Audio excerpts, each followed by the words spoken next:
Hello friends, knowledge track YouTube channel पर आपका स्वागत है। आज की इस वीडियो में हम बात करेंगे राजस्थान की मरुभूमि पर राजपूत राजा महाराजाओं के बीच पैदा हुए इतिहास के एकमात्र जाट महाराजा सूरजमल जी की। मुगलों के आक्रमण का मुंह तोड़ जवाब देने में उत्तर भारत के जिन राजाओं का विशेष स्थान रहा है, उसमें राजा सूरजमल का नाम बड़े ही गौरव के साथ लिया जाता है। दोस्तों, अगर हम इतिहास की बात करें, आपने पुस्तकों से राजपूत, मुगलों व मराठों आदि राजा महाराजाओं के बारे में बहुत कुछ पढ़ा लिखा होगा, लेकिन जाट समाज के सबसे बड़े योद्धा सूरजमल का बस नाम ही सुना होगा। तो आइए जानते हैं उनकी वीरता, साहस व पराक्रम भरी इस कहानी के बारे में। राजा सूरजमल के समकालीन एक इतिहासकार ने उन्हें जाटों का प्लेटो कहा है। इसी तरह एक आधुनिक इतिहासकार ने उनकी तुलना ओडिसस से की है। उनका जन्म 13 फरवरी 1707 ईस्वी को हुआ। उनके पिता बदन सिंह ने उनका पालन पोषण किया। उनका विवाह महारानी किशोरी से हुआ। उनकी संतान हैं जवाहर सिंह, नाहर सिंह, रतन सिंह, नावल सिंह, रणजीत सिंह। दोस्तों, राजा सूरजमल को ही भरतपुर रियासत की नींव रखने का श्रेय जाता है। वर्ष 1733 ईस्वी में उन्होंने भरतपुर रियासत की स्थापना की थी, जो आज राजस्थान के भरतपुर शहर के नाम से जाना जाता है। भरतपुर में उन्होंने लोहागढ़ किले का निर्माण करवाया। यह देश का एकमात्र ऐसा किला है जो विभिन्न आक्रमणों के बावजूद हमेशा अजेय व अभेद रहा। भरतपुर के किले का निर्माण कार्य शुरू करने के कुछ समय बाद उनके पिता बदन सिंह की आंखों की ज्योति क्षीण होने लगी। इसलिए बदन सिंह ने विवश होकर अपना राजकाज अपने पुत्र सूरजमल को दे दिया। लेकिन आपको बता दें कि बदन सिंह के समय भी शासन की असली बागडोर सूरजमल के हाथ में ही रही थी। महाराजा सूरजमल की जयपुर रियासत के महाराजा जयसिंह से अच्छी दोस्ती थी। 21 सितंबर 1743 ईस्वी में राजा जयसिंह की मौत हो गई। उसके तुरंत बाद उसके बेटों ईश्वरी सिंह और माधो सिंह में गद्दी के लिए झगड़ा हुआ। भरतपुर रियासत के महाराज सूरजमल बड़े बेटे ईश्वरी सिंह के पक्ष में थे। वह उनको गद्दी पर बैठाना चाहते थे, लेकिन उदयपुर रियासत के महाराजा जगत सिंह माधो सिंह के पक्ष में थे।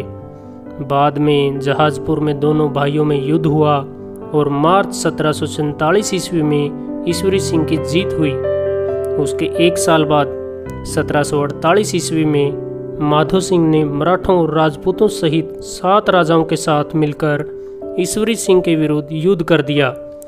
और ऐसे माहौल में राजा सूरजमल अपने 10,000 सैनिकों को लेकर रणभूमि में ईश्वरी सिंह का साथ देने पहुंच गए।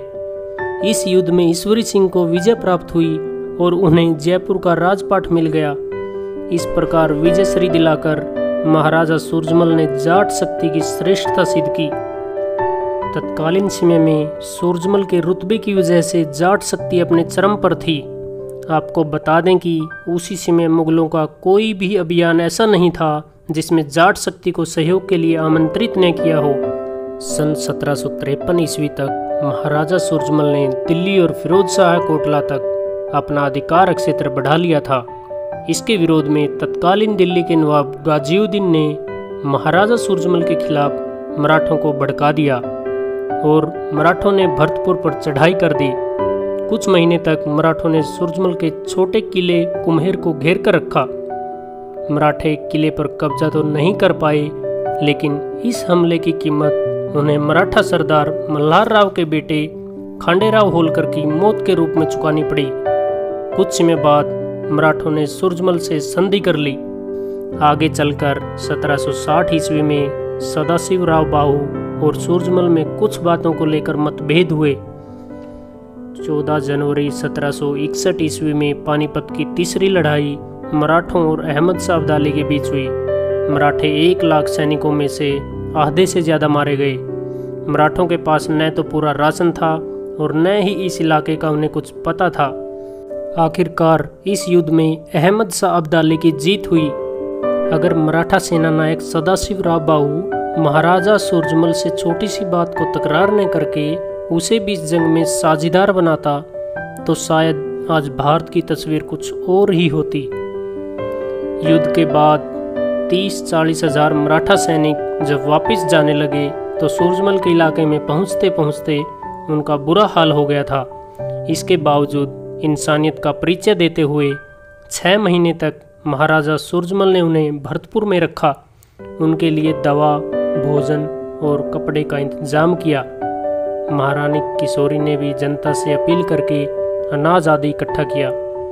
फिर बाद में जाते हुए हर आदमी को 1 रुपया, 1 सेर अनाज और कपड़े आदि भी दिए ताकि रास्ते का खर्च निकाल सकें। कुछ मराठे सैनिक लड़ाई से पहले अपने परिवार को भी साथ में लाए थे। इन सैनिकों की मौत के बाद उनके परिवार वापस नहीं गए और बाद में वे परिवार हरियाणा की संस्कृति में रम गए।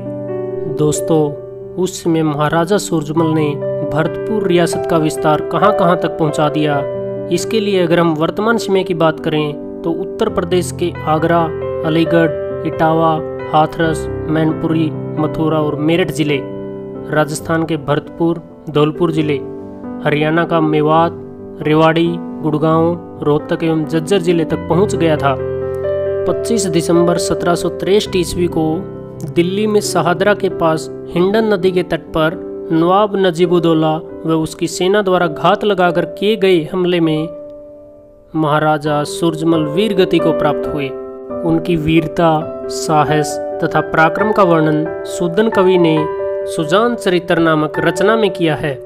हमारे इतिहास को गौरवमय बनाने का श्रेय सूरजमल जैसे वीर योद्धाओं को ही जाता है, जिन्होंने अपनी मातृभूमि की रक्षा के लिए अपने प्राण तक न्यौछावर कर दिए।